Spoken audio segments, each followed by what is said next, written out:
चला ताई मावशी, मी पूजा.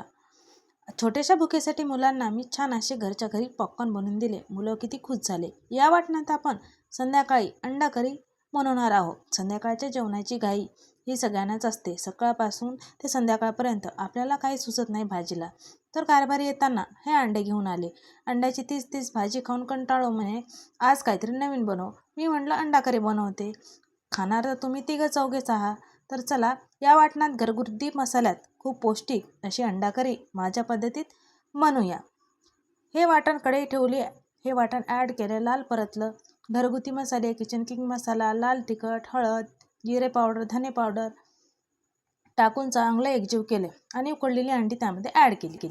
थोडंसं लक्ष इकडे तिकडे झालं म्हणून अंडे खूपच शिजली होती. म्हणून एका अंड्याचे 2 काप केले आणि काही अंडे अख्खे त्यामध्ये ॲड केले. आवश्यक तेवढं पाणी टाकलं, मीठ टाकलं आणि वरून कोथिंबीर टाकली. बघा रेडी झाली गरमागरम भातासोबत, भाकरीसोबत, पोळीसोबत खाण्यासाठी अशी अंडा करी. तुम्ही कशी बनवता नक्की मला सांगा. बघा रात्रीला मी दूध तापवलं, मुलांसाठी बदामही भिजत घातली आणि जेवण करून किचन ओटा हा साफ करून घेतला. बघा असा गेला आजचा दिवस. तुमचा कसा जातो नक्की मला सांगा. मला लाईक करा, शेअर करा आणि सबस्क्राईब करा.